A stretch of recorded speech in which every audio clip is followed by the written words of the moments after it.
नमस्कार. महा ऑनलाईन मराठी चॅनलमध्ये आपले सर्वांचे स्वागत आहे.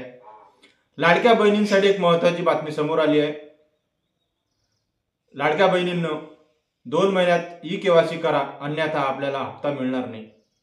याबाबत राज्याच्या महिला मंत्री अदिती तटकरे यांनी घोषणा केली आहे. 2 महिन्याच्या आत आपल्याला ई-केवायसी करणे आवश्यक आहे. यावर सविस्तर व्हिडिओ आपण सविस्तर पाहूया. आपण जर माझ्या चॅनलवर नवीन असाल तर चॅनलला सबस्क्राइब करायला विसरू नका. चला तर व्हिडिओ सुरू करूया. लाडक्या बहिणींसाठी महत्त्वाची बातमी. 2 महिन्यात ई-केवायसी करा, अन्यथा हप्ता मिळणार नाहीत. अदिती तटकरेंची मोठी घोषणा. तुम्ही मुख्यमंत्री माझी लाडकी बहीण योजनेचे लाभार्थी आहात का? जर हो तर तुमच्यासाठी एक महत्त्वाची बातमी. तातडीने पूर्ण करण्याची अपडेट आली आहे. राज्य सरकारकडून या योजनेच्या सर्व लाभार्थी महिलांना ई-केवायसी करणे बंधनकारक करण्यात आले आहे. ही प्रक्रिया पूर्ण न केल्यास भविष्यात मिळणारा लाभ थांबवला जाण्याची शक्यता आहे. राज्याच्या महिला व बालविकास विभागाचे मंत्री अदिती तटकरे यांनी या संदर्भात माहिती दिली आहे. या योजनेत पारदर्शकता राखण्यासाठी आणि पात्र महिलांना वेळेवर लाभ मिळावा यासाठी सरकारने हा निर्णय घेतला आहे. तुमच्या माहितीत काही बदल झाल्यास किंवा तुम्ही योजनेच्या अटी पूर्ण करत नसल्यास ते पडताळणीतून स्पष्ट होते. थोडक्यात ई-केवायसी ही प्रक्रिया योजनेतील योग्य लाभार्थ्यांना पैसे मिळतील याची खात्री करते. ई-केवायसी करणे एकदम सोपे आहे.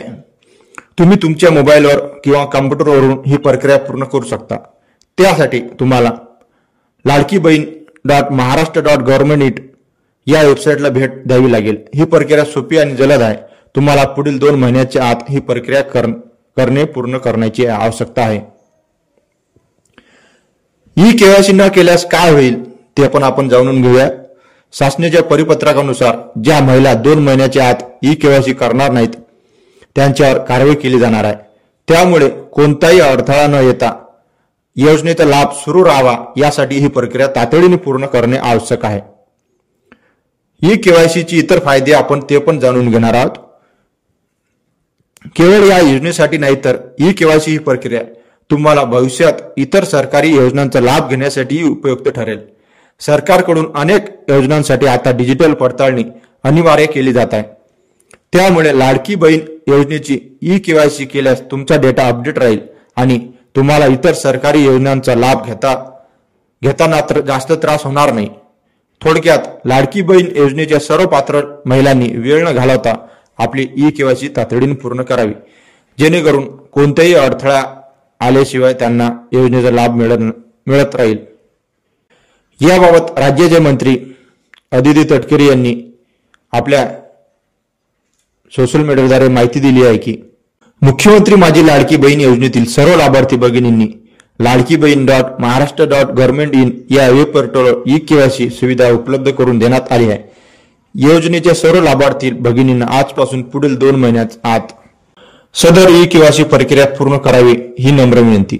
ही प्रक्रिया अतिशय सहज, सोपी व सुलभ असून योजनेमध्ये पारदर्शकता कायम ठेवण्यासाठी पात्र लाभार्थ्यांना नियमित लाभ मिळवण्यासाठी सर्वांनी ही प्रक्रिया पूर्ण करावी. ही प्रक्रिया आपल्याला भविष्यातील इतर शासकीय योजनांचा लाभ मिळवण्यासाठी उपयुक्त ठरणार आहे. मुख्यमंत्री माझी लाडकी बहीण योजना अशी माहिती ट्विट अदिती तटकरे यांनी केली आहे. याबाबत अदिती तटकरे यांनी माध्यमाशी बोलताना काय म्हटले ते पण आपण पाहूया. तुम्ही जर आतापर्यंत माझ्या चॅनलला सबस्क्राईब केले नसेल तर चॅनलला सबस्क्राईब करायला विसरू नका, जेणेकरून माझ्या चॅनलवर नवीन व्हिडिओ अपडेट आपल्याला मिळत राहतील. या काही नवीन गाईडलाईन्स नाही आहे. ओरिजिनली सुद्धा या GR मध्ये नमूद करण्यात आलेल्या होत्या. ई-केवायसी साधारणपणे महा-DBT पोर्टलवर ज्या ज्या काही स्कीम्स राबवल्या जातात त्या सगळ्यांना ई-केवायसी ही प्रक्रिया फॉलो केली जात असते.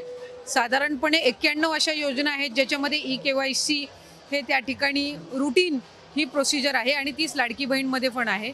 फक्त ई-केवायसी राबवत असताना आपल्याला UDIचे अधिकृतता घ्यावी लागते, ऑथोरायझेशन घ्यावं लागतं आणि त्याच्यासाठी साधारणपणे 118 बाबींची पूर्तता करावी लागते आणि या बाबींची पूर्तता केल्यानंतर ते ऑथोरायझेशन आपल्याला मिळत असतं आणि या संपूर्ण ऑथोरायझेशनला साधारणपणे 8 ते 9 महिन्याचा कालावधी लागत असतो. त्याच्यामुळे आम्ही ऑथरायझेशन मिळण्यासाठीची प्रक्रिया ही 8-9 महिन्यांपासून सुरू केली आणि ती मिळाल्यानंतर आम्ही EKYCची प्रक्रिया ही सुरू केलेली आहे. EKYCमुळे ज्या लाभार्थी आहेत त्यांना अधिकचा फायदा होणार आहे, कारण त्यांचं EKYC ऑथरायझेशन झालं की त्यांना नियमित लाभ मिळणार आहे. म्हणजे या ज्या तक्रारी आहेत की 1 महिन्याचा लाभ मिळाला, दुसऱ्या महिन्याचा मिळायला विलंब झाला, तिसऱ्या महिन्याचा त्या ठिकाणी थांबला गेला, तर या सगळ्यामध्ये सरळता आणि त्याचबरोबर सुलभता ही त्या निमित्ताने येणार आहे. त्याच्यामुळे या 2-3 महिन्याच्या कालावधीमध्ये जे लाभार्थी आहेत त्यांनी EKYC करून घेणं आहे आणि याच्यातून त्यांना फक्त लाडकी बहीण योजनाच नाही तर शासनाच्या वेगवेगळ्या ज्या योजना आहेत ह्याचा सुद्धा पुढच्या कालावधीमध्ये लाभ होण्याच्या दृष्टिकोनातून हे महत्त्वपूर्ण आहे.